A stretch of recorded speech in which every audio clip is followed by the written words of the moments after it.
Quando saiu o resultado da primeira etapa, eu fiquei na posição 88, 86, 88 dos 300, né? Que na verdade só foram aprovados 252. E aí veio a discursiva.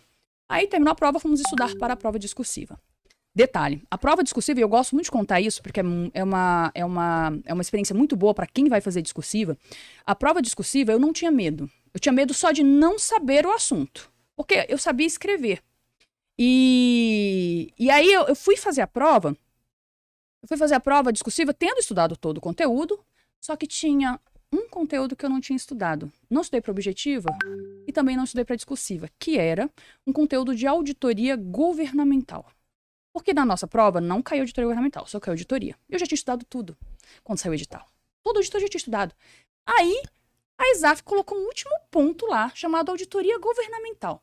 Falei, mas a gente não faz auditoria governamental, Receita Federal não faz. Com a função, aí eu não estudei para a prova objetiva. Aí eu falei, bom, se nem caiu no objetivo, na discursiva é que não vai cair mesmo, né? Sim. Tipo, um tópico de auditoria governamental, a gente não faz auditoria governamental, a gente faz auditoria do contribuinte. Fui para a prova discursiva. Nossa prova discursiva, ela valia 120 pontos. 60 pontos era um tema, que você tinha que escrever 60 linhas. Aí eram 3 questões de 20 pontos, para dar 60. 60 linhas? 60 linhas. Caramba. E aí eram 3 questões de 20 pontos, para você fazer também em torno de 20 linhas cada uma. Quando eu abri a prova discursiva, o tema que valia 60 pontos era auditoria governamental. Puta merda. Esse era o único medo que eu tinha na vida. De ter que fazer uma prova discursiva sobre um assunto que eu não conhecia. Porque eu sabia escrever. Mas... Se não tem assunto, né? E era metade da prova. E 50% na discursiva, você tá fora. Quando eu olhei aquilo, eu falei, não é possível que eu ainda tenho que passar por mais essa para essa prova. Não é possível. Aí eu li as 3 questões, né? O assunto das 3 questões de discursivas. 2 eu sabia super bem. Uma, não tinha a menor ideia. Falei, lascou, porque não vai fechar as contas. E precisava de 50%. Porque eu preciso de 50%. Não vai fechar as contas. Eu falei, só tem uma saída. Vou mentir com muita propriedade. Só sendo assim. Nada de deixar em branco ali. Não. Assim, em branco eu não iria deixar, porque o português vale ponto, né? Se você fizer o texto. Só que você não pode fugir do tema, porque senão é nota 0. É. Aí, o que foi que eu fiz, gente? Isso vale muito para discursiva, ó. Você sempre vai ter noção de alguma coisa. O examinador, ele não é uma pessoa da matéria. Quem estava corrigindo a prova de auditoria governamental não é um professor de auditoria governamental. É uma pessoa de português, que ele sabe as palavras-chave que precisam estar ali. E aí, o que eu... Isso é interessante, pô. Você só precisa das palavras... Ele precisa encontrar, ter ideia, pertinência temática com o que está escrito ali. Aí eu fui fazendo meu texto, muito bem escrito. Essa questão de auditoria governamental tinham 7 itens para você desenvolver. E aí o que eu pensei? Eu estudei toda a auditoria, não estudei? Cara, auditoria privada, eu sei. A baita introdução ali. Eu não sei governamental. Mas tudo que eles perguntavam, eu sabia como era na privada. Quando existia na privada. Eu não sabia como era na governamental. Eu deduzia, imaginei. Eu fui escrevendo. E eu fui escrevendo. Escrevi a prova inteira, fiz tudo. Teve tópico ali que ele me deu totalmente fuga do tema, realmente, porque eu inventei uma coisa que não tinha nada a ver. Mas a grande maioria, ele foi considerando. E o português quase não tinha erro, tava tudo direitinho. Valia 60 pontos, acho que eu peguei 47 nessa questão aí. Nossa, foi bem pra caramba. Não sabia nada? Destruiu a questão. Eu nunca não li nada do tema. Nada. Talvez 47 de 60? Essa estratégia só funciona para quem tem uma boa base. 80%. Você teve um ponto de partida ali. Por quê? Porque eu tinha a base da auditoria. É. Então, você não vai para uma prova discursiva sem ter estudado 0 da prova. Você estudou alguma coisa. Então, na hora, tenta usar os conhecimentos que você acha que são pertinentes com aquilo que você está fazendo, porque o teu examinador, ele não... Se um professor de auditoria fosse corrigir minha prova, é claro que ele não me daria esse ponto. É claro. Mas não é um professor de auditoria. Na prova você sabia disso? Não é um auditor governamental? Sabia. Isso é importante. Sabia. Quando a gente estuda, a gente já sabia. Eu não sabia disso.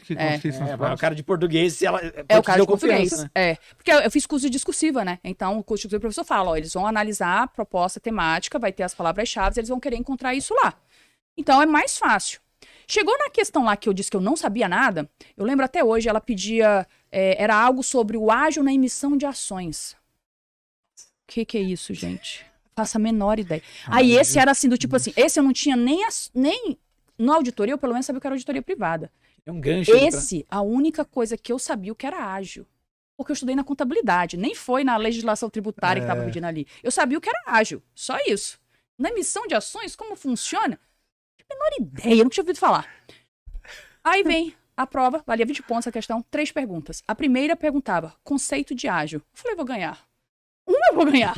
Eu sei. Só que eu não. Era uma prova de legislação tributária. Eu não sabia o conceito da legislação tributária, mas eu sabia o conceito da contabilidade. Coloquei o conceito da contabilidade ágil. Beleza. 20 pontos. 20 pontos é assim: 8 é português, 12 é conteúdo. Só que não eram 3 tópicos dentro da coisa? 4 para cada tópico. Eles me deram 8 do português, os 4 do tópico de ágil, e eu tirei 12 numa prova de 20. Normalmente é assim, 40% é português? Na maioria das vezes é assim, mas tem que ver o que a banca pede. Você tem que ler o edital, o que tá escrito lá. Nossa, ganhou muito a questão. Quem manja português sai muito na frente, né? Muito na frente, muito na frente. Por isso que na prova de 60 pontos eu ganhei 47, porque desses 60 pontos, 28, é isso, né? 40%, 32. 32 era português. Eu tive pouquíssimos erros de português, entendeu? Aí é por isso. 15 ali na... É isso, gente. Sabe português já vai te ajudar, que você já vai levar 40% da prova discursiva. Mas eu imagino que você deva ter saído ali pesada da prova, porque até saiu o resultado e você descobrir que você ganhou esses pontos. Exatamente, Passado. exatamente. E aí, quando a gente aí sair da prova, né, aí as pessoas conversam entre si e tudo. Só que o que acontece, Diego? Eram 300 vagas, né? A gente já foi fazer a discursiva com 252 pessoas só. Já não tinha mais concorrente. Não tinha concorrente. A gente já saiu da prova mesmo, sabendo que a única coisa que você tinha que fazer para ser aprovado é garantir os 50%. Então, o meu único medo era a fuga do tema da auditoria.